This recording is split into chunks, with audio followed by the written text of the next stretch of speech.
Assalamualaikum, hai teman-teman. Kali ini saya akan membahas tentang materi mengenai PSAK 102, yaitu tentang murabahah. Berikut ini adalah sekilas mengenai materi murabahah. Langsung saja kita ke materi pertama, yaitu pengertian murabahah. Murabahah adalah transaksi penjualan barang dengan menyatakan harga perolehan dan keuntungan atau margin yang disepakati oleh penjual dan pembeli. Dalam bai murabahah, penjual harus memperhitungkan bahwa harga produk yang ia beli dan menentukan suatu tingkatan keuntungan sebagai tambahannya. Selanjutnya materi yang kedua, yaitu dasar hukum murabahah. Ada dua Al-Quran yang mendasari akad tersebut. Yang pertama Quran Surah Al-Baqarah, yang kedua Quran Surah An-Nisa. Dalam Quran Surah Al-Baqarah, surah kedua ayat 275 yang berbunyi, "Dan Allah menghalalkan jual beli dan mengharamkan riba." Quran yang kedua yaitu Quran Surah An-Nisa surah keempat ayat 29 yang artinya, "Hai orang-orang yang beriman, janganlah kamu memakan harta sesamamu dengan jalan yang batil, kecuali dengan jalan perniagaan yang berlaku dengan suka sama suka di antara kamu." Selanjutnya yaitu hadis yang mendasari akad murabahah. Dari hadis Nabi Muhammad SAW yang artinya sebagai berikut. Dari Su'aib Ar-Rum radhiyallahu anha bahwa Rasulullah SAW bersabda, 3 hal yang di dalamnya terdapat keberkatan: jual beli secara tangguh, mudarabah atau mudarabah, dan mencampur gandum dengan tepung untuk keperluan rumah, bukan untuk dijual. Hadis riwayat Ibnu Majah. Nah, selanjutnya yaitu rukun akad murabahah. Rukun akad murabahah secara garis besar terdiri dari 4. Yang pertama, para pihak. Yang kedua, pernyataan kehendak. Yang ketiga, objek akad. Dan yang keempat, kausa akad. Selanjutnya yaitu rukun dan syarat dari murabahah. Ada 4 juga. Yang pertama, subjek akad atau al-aqidain. Yang kedua, objek akad atau mahalul akad. Yang ketiga, tujuan akad atau mauhalul akad. Yang keempat, kesempatan atau ijab dan qabul atau disebut juga dengan signat al-akad. Selanjutnya yaitu jenis-jenis murabahah. Murabahah dengan pesanan. Penjual melakukan pembelian barang setelah ada pemesanan dari pembeli. Murabahah dengan pesanan dapat bersifat mengikat atau tidak mengikat pembeli untuk membeli barangnya. Yang kedua yaitu murabahah tanpa pesanan. Murabahah jenis ini bersifat tidak mengikat dan pembeli dapat membatalkan akad pembelian. Selanjutnya yaitu syarat murabahah. Ada 4. Yang pertama, penjual memberitahukan modal kepada nasabah. Yang kedua, kontrak harus sesuai dengan rukun yang ditetapkan. Yang ketiga, kontrak harus bebas riba dan penjual harus terbuka. Yang keempat, penjual hendaknya menyampaikan perihal barang yang dibeli. Selanjutnya yaitu syarat dari bai murabahah.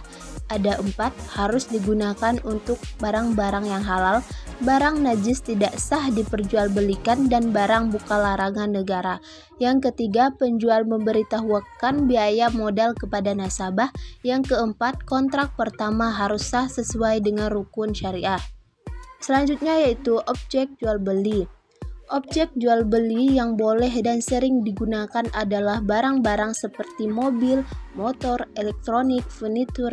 Namun ada pula pembiayaan jasa yang menggunakan akad ini seperti wisata, pendidikan, hingga umroh. Materi selanjutnya yaitu pengakuan dan pendapatan menurut PSAK 102. Jika murabahah tunai, maka pendapatan diakui pada saat pengalihan kendali barang atau a point in time dari penjual ke pembeli. Ini berlaku untuk murabahah hakiki di mana terjadi perpindahan yang barang secara langsung dari penjual ke pembeli. Selanjutnya yang kedua, jika murabahah tangguh, maka harus diidentifikasi dulu apakah murabahah tangguh tersebut mengandung unsur pembiayaan signifikan. Jika tidak, maka pendapatan murabahah diakui pada saat pengalihan kendali barang dari penjual kepada pembeli. Jika ya, maka perlu dianalisa lagi.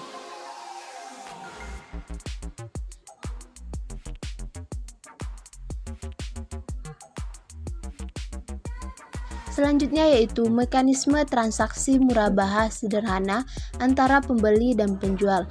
Ada 3 pihak yang terlibat dalam transaksi ini, yaitu pemesan atau nasabah, penjual barang contohnya dealer, yang ketiga lembaga keuangan atau bank. Kemudian ada 2 akad transaksi yang dilakukan. Yang pertama akad jual beli antara nasabah dengan lembaga keuangan, yang kedua akad jual beli antara lembaga keuangan dengan penjual barang atau dealer. Berikut adalah skema dari murabahah dari bank kepada nasabah. Bank membelikan barang yang dibutuhkan oleh nasabah kepada supplier. Maka supplier membelikan barang kepada Rian sebagai nasabah. Setelah Rian mendapatkan barang tersebut, maka terjadilah pembayaran. Jika pembayarannya secara tunai, maka perhitungannya yaitu harga pokok ditambah laba yang disepakati. Jika pembayarannya penangguhan, maka dilakukan secara angsuran. Selanjutnya yaitu contoh akad murabahah dalam jual beli komputer.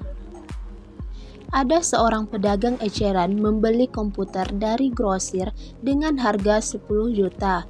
Kemudian ia menjual lagi komputer tersebut kepada pembeli, namun dengan menambahkan keuntungan sebesar Rp750.000. Maka pada contoh tersebut terjadilah akad murabahah, di mana harga jual yang diberikan oleh pedagang eceran yaitu sebesar Rp10.750.000. Selanjutnya yaitu studi kasus akad murabahah.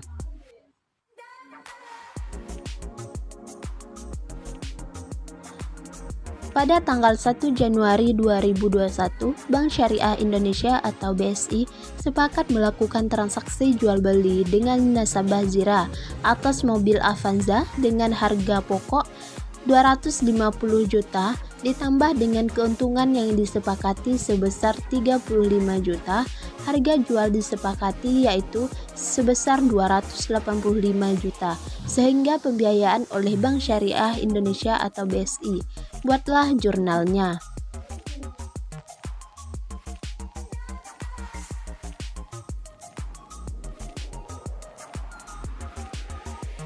Maka jurnal yang dibuat ada 2 transaksi, yaitu pada saat BSI membeli mobil dan terjadi kesepakatan akad murabahah dengan Zira asumsi pembayaran tangguhan. Pada saat BSI membeli mobil, yaitu pada tanggal 1 Januari 2021, aset murabahah pada kas 250 juta.